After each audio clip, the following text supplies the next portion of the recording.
خلاصه داستان فیلم راجع به شیطانی وحشتناک است که داخل استخر آب پنهان شده. قبل از اینکه بریم سراغش یادتون نره کانال خلاصه فیلم ما رو سابسکرایب و لایک کنید و حتما کامنت بذارید تا ما هم انرژی بگیریم. فیلم از جایی شروع میشه که ربکا با صدای عجیبی از خواب میپره. صدا از استخر میاد. وقتی نگاه میکنه میبینه صدا مربوط به قایق اسباب بازی برادر مریضش تامیه. ربکا سریع به تامی تذکر میده اما تامی انگار اصلا بهش توجهی نمیکنه. ربکا میره قایق رو برداره که یهو یه نیروی عجیب اونو میکشه داخل استخر. چند لحظه بعد مادرش رو میبینه که داره نجاتش میده و اونو از آب بیرون میکشه. اما درست همون لحظه که نفس راحت میکشه اون نیرو دوباره ظاهر میشه و باز هم اونو میکشه داخل آب. موجود مرموز داخل استخر بود و بعد از اون حادثه ربکا برای همیشه ناپدید شد. زمان میگذره و حالا خانواده والر به همون خونه نقل مکان میکنن.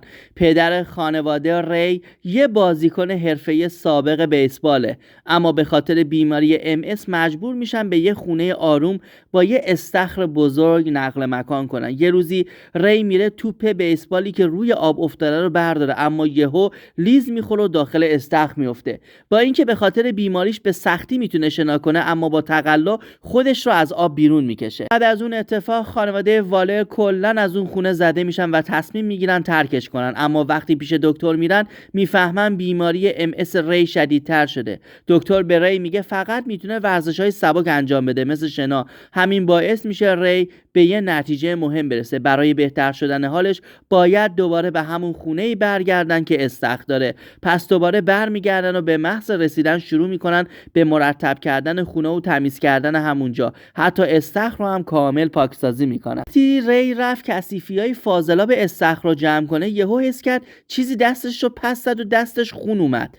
بعد دید یه نوع گل آب عجیب از اون سوراخ بیرون میاد. نگهبان و تعمیرکار استخر بهمون گفتن که استخرشون آب رو از زیر زمین میکشه. بعد از اینکه استخر کامل تمیز شد همگی شروع کردن به شنا کردن. همون لحظه ری حس کرد بدنش سبکتر شده و حالش بهتره فقط با یه شنای ساده در استخر خودشون. همون شب هم ایو برای اولین بار به شنا رفت و از تجربهش لذت برد. بکار ری رو دید اما وقتی دوباره نگاه کرد یهو ناپدید شد. وقتی برگشت اتاق از ری پرسید که آیا به اتاقش رفته یا نه اما ری گفت که قبلا خوابش برده بوده. وقتی اسباب بازی قایق رو دید گربه الیوت هم ناپدید شد.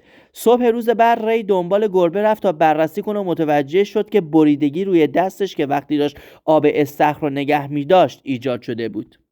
ری دوباره شروع به شنا کرد و روز بعد دکتر گفت که روند بهبودش عجیب و غیرمنتظره بوده. ایو خوشحال شد چون فکر کرد شاید یه روز دوباره ری بتونه باهاش بازی رو از سر بگیره. صبح روز بعد وقتی الیوت شنا می‌کرد یه سکه ناگهان افتاد داخل آب. بعد صدایی شنید که اول فکر کرد صدای برادرش ایزیه اما مشخص شد که صدای ربکاست، کسی که ناپدید شده بود و ازش کمک می‌خواست تا اونو پیدا کنه. وقتی ربکا دنبال مادرش رفت و خواست عروسکش رو برداره یهو حس کرد چیزی مثل دست یه شیطان دستشو گرفته و ول نمیکنه. وقتی خودش رو آزاد کرد سریع به مادرش گفت اما ایو چیزی به جز اسباب بازی الیوت توی استخر پیدا نکرد.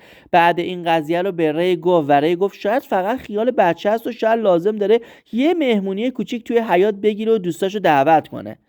ایزی با دوستش شنا میکرد و دوستش از استخر رفت کنار پل. وقتی ایزی دنبال دوستش گشت یهو یه هیولا پشت سرش ظاهر شده. ایزی فکر کرد دوستشه پس شیرجه زد سمتش اما همون هیولا یه پاش رو گرفت و کشید. ایزی با تقلا خودش رو آزاد کرد و دوستش رو پیدا کرد. بعد بهش گفت که یه چیزی زیر اون آب اون رو کشیده داخل آب. وقتی ری و ایو برگشتن دوستش قبلا رفته بود. الیوت یه دوربین مخفی تو اتاقش گذاشت تا بتونه همه چیز عجیب غریب رو ضبط کنه. همزمان ایو به مأمور املاک گفت که الیوت از استخر میترسه. مأمور بهش گفت که یه خانواده قبلا تو این خونه زندگی میکردن و دخترشون ربکا تو استخر ناپدید شد و به همین خاطر خونه رو ترک کردن. در همین حین یه موجود سیاه از فاضلاب استخر بیرون اومد و سمت ری رفت. ری هم ناخواسته پسر کوچیک تی رو داخل آب انداخت. ری ناخواسته پای تی رو گرفت و قصد داشت اون رو داخل آب غرق کنه. الیوت این صحنه رو دید و سریع به مادرش گفت، اما پدر تی تونست اون رو نجات بده. همزمان ری هم به طرز عجیبی داشت غرق میشد که ایو بهش کمک کرد و از والدین تی خواست شکایتی نکنن. بعد از این اتفاقات ایو فهمید که واقعا یه نیروی شیطانی توی استخر وجود داره. به همین خاطر سریع شروع کرد به جمع کردن وسایل تا بتونن از اون خونه فرار کنن.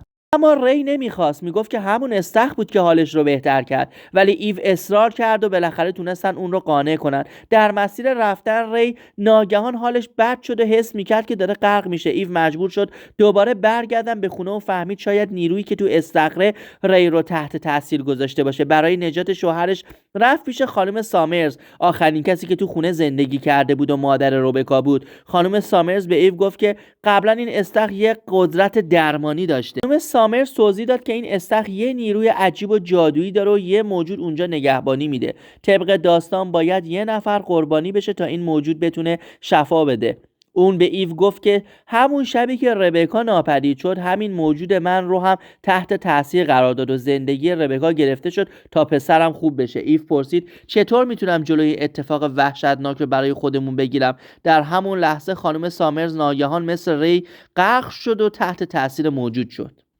خانم سامرز گفت که این چرخه قربانی شدن در استخر مدام داره تکرار میشه. ایو از شنیدن این حرف وحشت کرد و سریع به خونه برگشت. همزمان وقتی الیوت دنبال گربه گم شدهش میگشت ناگهان توسط موجود شیطانی نگهبان استخر کشیده شد داخل استخر. ایزی که تعقیبش میکرد دید درپوش استخر یهو بسته شد.